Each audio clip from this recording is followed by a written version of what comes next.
어서 오세요. 향기나는 라벤더 책방에 오신 여러분들을 환영합니다. 너무 오랜만에 인사를 드리죠? 벌써 지지난달이 되었네요. 아픔이 마중하는 세계에서라는 에세이를 낸 왕진 의사 양창모님의 저자와의 만남을 다녀왔었어요. 저자님이 오자마자 PPT 준비하고 어색한 인사 후에 병원에 대해서, 방문 진료에 대해 한참 설명하셨죠. 왕진을 다니시는 게 안쓰럽긴 했지만 우리나라 의료 체계에 대해 아는 바가 없는 저로서는 그저 아프면 병원 가면 되지 했는데 그럴 수 없는 이들이 있는 것을 보게 되었어요.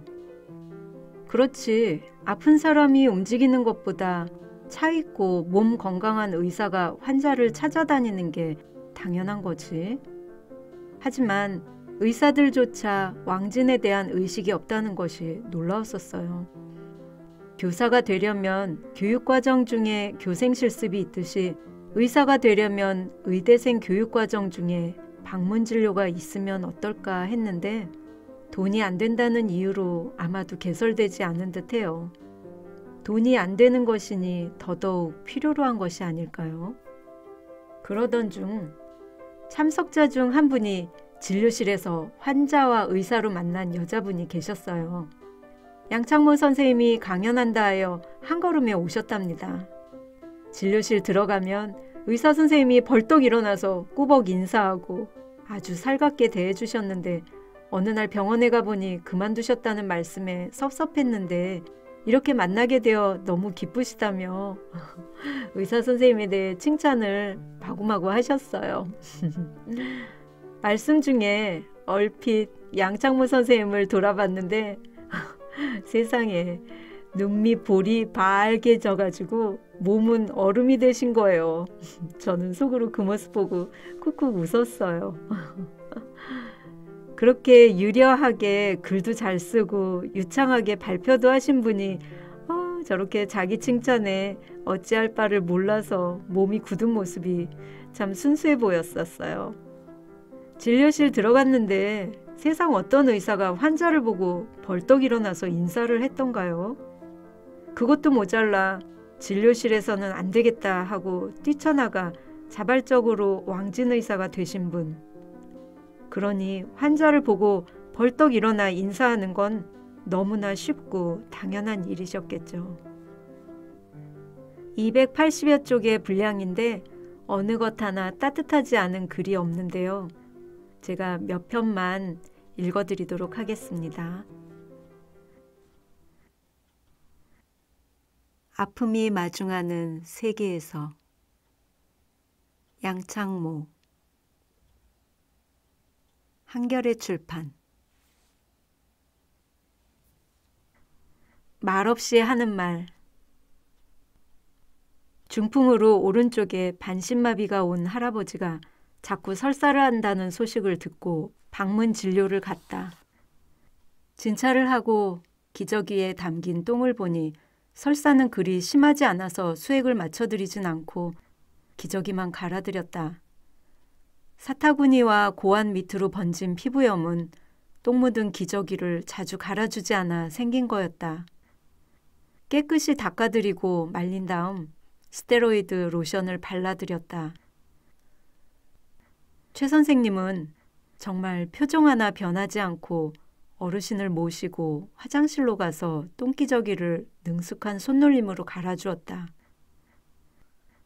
얼마나 많은 어르신들의 기저귀를 갈아보면 그렇게 될 수 있을까? 그 능숙함도 감동이지만 싫은 내색을 안 하는 게 아니라 싫은 내색이 아예 없는 마음 씀씀이가 더 감동적이었다. 다시 옷을 입혀드리고 혈압약을 규칙적으로 복용하실 것과 설사가 나는 동안은 물을 많이 드실 것을 말씀드린 후 떠나려는데 어르신은 마냥 고개를 끄덕거리신다. 고맙다는 말씀일 것이다. 그 말 없는 말을 떠올리면 지금도 마음이 아리면서도 따뜻해진다. 방문 진료를 하고 돌아오는 밤이면 가슴 뿌듯할 때도 있지만 내가 해드릴 수 있는 게 과연 있을까 하는 무력감에 시달릴 때도 많다. 세상에 대한 사랑을 잃어버린 채 세상을 사랑해야 하는 일을 하고 있는 것은 아닌가 하는 의구심도 든다. 그렇게 하루 종일 비틀거리면서 살아도 어떤 순간만큼은 살아있음을 느낀다. 살아있다. 내가. 우리 병원에 사흘간 아르바이트를 왔던 한방 선생님이 나에게 물었다. 한의사로 몇 년 일해보니 돈맛을 알겠던데 양방도 마찬가지일 텐데 어떻게 이 일을 하게 됐느냐고. 그는 이 맛을 알까? 이렇게 살아있다는 것. 간혹 무디고 무뎌져서 살아있는 시체 같기도 한 우리네 삶에서 그런 몸짓 하나 보는 것이 얼마나 고마운 일인지를. 사랑이니 휴머니즘이니 하는 것들이 당연하던 시대는 지나갔다. 당연한 것들은 당연하지 않게 되었다. 함께 가난했던 시대에서 나만 불행한 시대로 넘어왔다. 부의 불평등이 고착화되면서 가난도 고착화되었다. 계급 간 이동이 유연할 때는 지금 내게 온 불행이 바뀔 수 있는 것으로 여겨졌고 그래서 거기에 갇히지 않는 삶이 가능했다. 하지만 지금 한 개인의 불행은 영구적으로 고착되어 간다. 함께 가난했을 때는 우리가 가능했지만 나만 불행할 때는 우리가 불가능하다. 하지만 결국 내 문제를 근본적으로 해결하는데도 우리의 힘은 필요하다. 너무 단순해서 깨달았다고 말하기도 부끄럽지만 이 일을 하면서 깨달은 사실 하나가 있다. 함께 간다면, 마음이 거기에 있으면 길은 보인다. 그러니 길이 없다는 것은 거짓말이다. 사랑이 없을 뿐이다. 길이 없는 것이 아니라 길을 가려는 사람이 없다. 최 선생님처럼 함께하는 분들이 길을 보여줄 거라고 믿는다. 걱정스러운 것은 마음이다. 그래서 늘 들여다보는 것도 길이 아니라 마음이다. 그렇죠. 이 맛에 일한다 하는 거 있죠. 평생을 해온 일이 항상 즐겁고 재밌을 수는 없는 거잖아요. 근데 순간순간 빛처럼 지나가는 그 순간의 어떤 감사함, 표정, 말, 이런 것들이 일을 할 수 있는 힘을 끌어주는 원동력이 되는 것 같아요. 그리고 함께 동역하는 사람의 마음, 그것이 읽혀질 때 정말 너무 일할 맛이 날 것 같아요. 양창모 선생님한테는 여기에 언급된 최 선생님이 그런 분이시죠. 최 선생님의 실은 내색을 안 하는 게 아니라 실은 내색이 아예 없는 마음 씀씀이, 이것이 정말 위대한 일을 만드는 것 같아요. 저도 감동입니다. 다음 편은 할아버지의 산나물입니다. 할아버지의 산나물. 어이쿠 어르신, 이제 오셨어요? 어쩌죠? 오늘 진료가 끝났어요. 토요일 진료를 마치고 병원 문을 나섰는데 제 할아버지가 주차장으로 이어진 병원 후문 앞에 서 계셨다. 늦게 오신 줄 알고 진료가 끝났다는 안내를 해드리니 진료 때문에 온 게 아니라면서 신문지로 포장한 무언가를 건네셨다. 촘촘히 싸놓은 신문지를 열어보니 산나물이었다. 양이 얼마 안 돼서 병원 직원들과 나누어 먹으라고 할 수가 없어갖고 병원에 못 들어가고 원장님을 밖에서 기다린 거야. 그러면서 하시는 말씀이 밖에서 1시간이나 기다리셨다 한다. 이 귀한 걸 왜 저에게. 감사합니다. 할아버지께 거듭 인사하고 헤어져 주차장에 세워둔 내 차에 타려는데 멀찍이서 할아버지가 낡은 자전거를 끌고 가면서 내가 가는 걸 지켜보고 계셨다. 너무 오래돼서 제대로 갈 수나 있을까 싶은 녹슨 자전거는 엔진을 장착한 상태라 그나마 가동이 가능한 듯 보였다. 갑자기 내 차가 낯설어졌다. 저렇게 낡은 자전거를 타고 다니면서 나무를 캐서 번 돈으로 우리 병원을 이용하고 계셨다는 것과 그런 분들이 낸 진료비로 내가 자동차를 샀다는 생각이 동시에 들었기 때문이다. 나도 몰랐던 내 자동차의 비밀이 드러나는 것만 같았다. 산나물을 받았을 때 고마운 마음과 함께 잠시나마 나 스스로에 대한 뿌듯함이 밀려왔던 걸 생각하니 더욱 부끄러워졌다. 내가 차를 타는 것을 지켜보시던 할아버지의 시선 앞에 드러난 것은 내 자동차의 비밀뿐만 아니라 내 삶의 태도이기도 했다.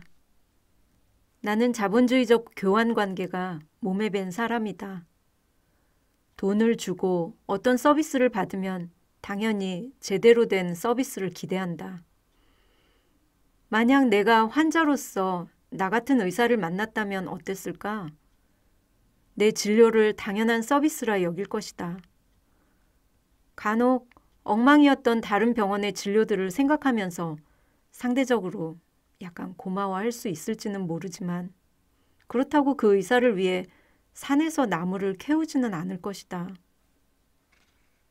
진료비를 냈으니까 받아야 하는 당연한 진료라 생각하며 병원 문을 나설 것이다. 그런 나에게 할아버지의 산나물은 불가능한 선물이었다. 그리고 늘 그렇듯이 내게 없는 것들은 내게 있는 것들에 대해 의문을 제기한다. 모든 것의 가치를 매개하는 돈은 역설적으로 돈으로 표시된 것들의 진정한 가치를 느끼지 못하게 한다. 할아버지의 산나물뿐만 아니라 나의 노동 또한 그 값어치를 돈으로 매길 수 없기는 마찬가지였다. 얼마 전 출장 검진 의사가 연락도 없이 안 나오는 바람에 병원 부원장이 출장 검진을 나간 적이 있다. 덕분에 평소라면 부원장과 내가 함께 봤던 내원 환자들을 전부 혼자서 감당해야 했다. 일과가 끝날 무렵엔 몸살 기운이 생길 정도로 힘들었다. 그때 이런 생각이 들었다. 이 높은 노동 강도를 내 월급으로 위안 삼아도 될까? 주변에 나보다 힘들게 사는 사람들이 많다고 주문을 되뇌며 자신을 망가뜨려도 되는 것일까?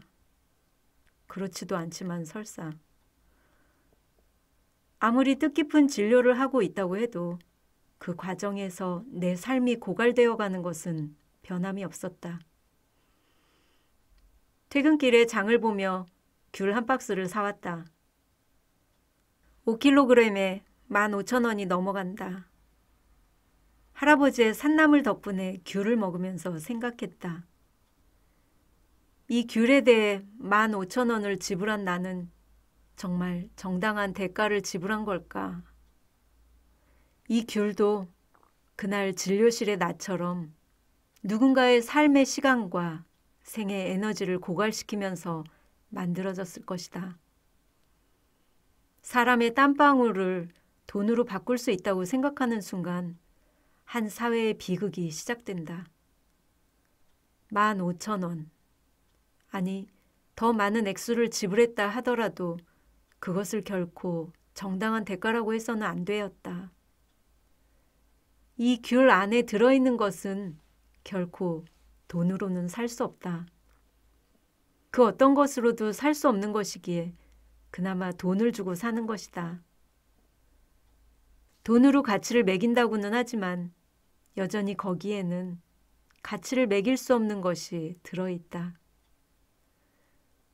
오늘 내 노동과 진료도 결코 그 무엇으로도 월급으로도 환자들의 감사로도 대신할 수 없다. 얼마 전 진료실에서 만난 할아버지의 손은 딱딱한 돌덩이 같았다. 그 손으로 아직 냉기가 사라지지 않은 봄산에 올라가 나무를 캐우신 할아버지. 나의 어떤 진료도 할아버지의 산나물을 대신할 수는 없다. 우리는 모두 대신할 수 없는 것들에 기대어 살고 있다. 무엇으로도 대신할 수 없기에 그나마 그 무엇으로 대신하려 할 뿐이다. 그렇죠. 세상 그 어떤 것이 딱 돈이 요만큼이야, 그 가치는 요만큼이야 라고 그 가격을 매길 수 있는 것이 어디 있을까요? 우리는 그 매겨놓은 가격 그 너머에 있는 가치를 볼 줄 아는 눈을 갖게 되면은 조금 더 감사하게 대하고 함부로 대하지는 않을 것 같아요. 아니, 오히려 더 소중하게 대할 것 같아요. 다음 글은 환자와 의사로 만난 사이였는데 지금은 가깝게 지내는 지인이 되신 분이 어느 날 양창모 선생님네 부부를 초대를 했대요. 그래서 가고 보니까 그날이 그분들 금혼식이었대요. 그래서 그 자녀분들이 그곳에서 태어나고 자라고 했던 그 집이 여전히 있는데 최근에 춘천 중도에 레고랜드가 들어서면서 그곳에 도로가 나고 그래서 어린 시절부터 자라왔던 그 터전이 없어질까 하는 거에 대한 우려의 마음으로 쓰신 글입니다. 오솔길에 대한 예의. 처음 춘천에 왔을 때 여기에서 살아도 되겠다는 생각을 한 것은 구봉산 전망대에서 산 아래를 내려다보면서였다. 겨울바람 차던 그곳에서 멀리 보이던 산들의 모습, 허리쯤에 하얀 눈이 쌓여있는 모습을 보며 무슨 환영 인사라도 받은 것처럼 참 좋아라 했다. 그렇게 아는 사람도 없고 단 하루도 지내본 적 없는 도시에서의 삶이 시작됐다. 간혹 마음이 힘들 때면 선착장 근처에서 강 건너 중도를 바라보곤 했다. 중도의 끄트머리가 소양강 수면 위로 잠기는 모습을 가만히 보고 있노라면 왜 그랬을까? 나도 모르게 마음이 차분해지고 위로가 되었다. 말로 설명할 수는 없을 것 같다. 아무도 설명하진 못하지만 누구나 알고 있는 그런 경험이 있는 거니까. 하지만 이제 얼마 후면 그 풍경도 사라질 것이다. 그 나무들과 오솔길이 죽은 자리에 레고랜드를 들여오려 한다. 레고랜드가 들어서면 땅값이 오를 거고 집값이 오를 거고 찬성하는 세력들의 얘기는 신문과 방송에 넘쳐난다. 이유는 많지만 알고 보면 결국 돈 얘기다.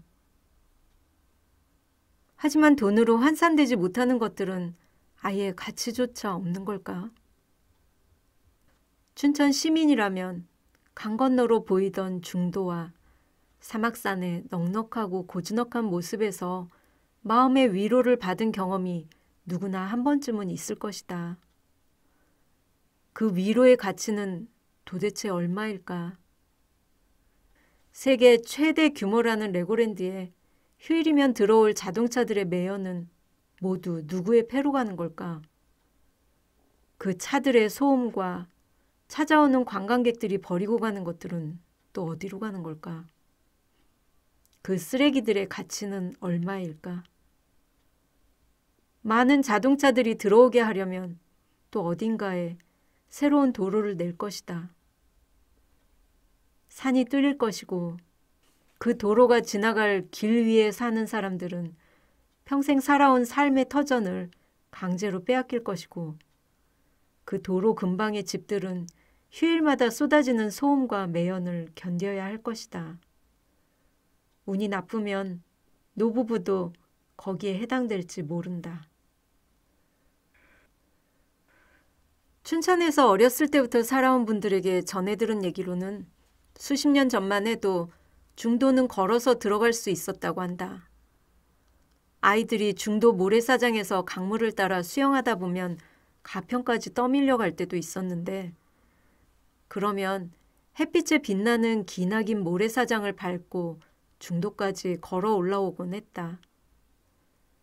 그때 중도에서 수영하며 놀던 아이들의 기억은 정말 아무런 가치가 없는 걸까? 이제는 할아버지 할머니가 되었을 그 아이들에게 지금의 춘천은 어떤 의미일까?